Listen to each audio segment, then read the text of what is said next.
The professor is in. Must be time for some movie education. Just returned from the screening for At the World's End. You are going to love this movie. I don't think there's any better comedy team working in film today than Simon Pegg and Nick Frost. These two guys just crack me up. Now, I've got to admit right from the beginning that a lot of their humor is that very dry British humor, but they mix it with slapstick, and when they do that, it's a great combination.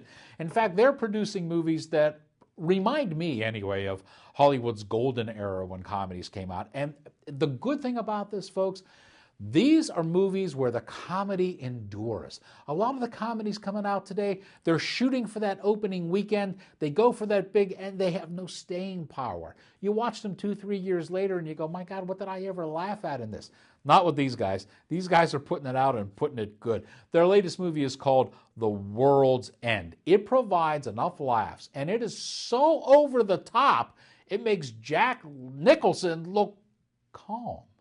Tonight, we will be partaking of a liquid repast as we wend our way up the Golden Mile, commencing with an inaugural tankard in the first post, then onto the old familiar, the famous cock, the cross hands, the good companions, the trusty servant, the two-headed dog, the mermaid, the beehive, the king's head, and the hole in the wall for a measure of the same, all before the last bittersweet pint in that most fateful terminus, the world's end.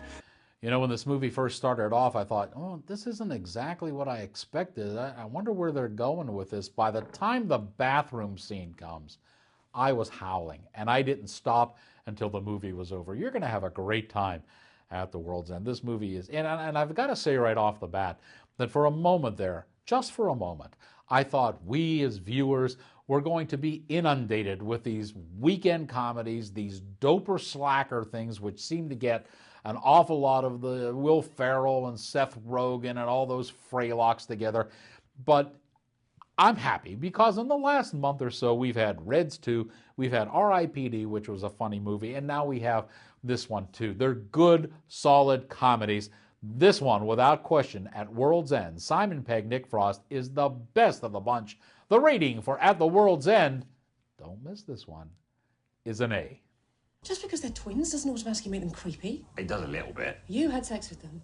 A, I did not. And B, how did you know about that? A, it's a small town. B, I'm not stupid. And C, they told me. Right, well, I did once, but I was wasted, which was creepy because it was like there was 4 of them.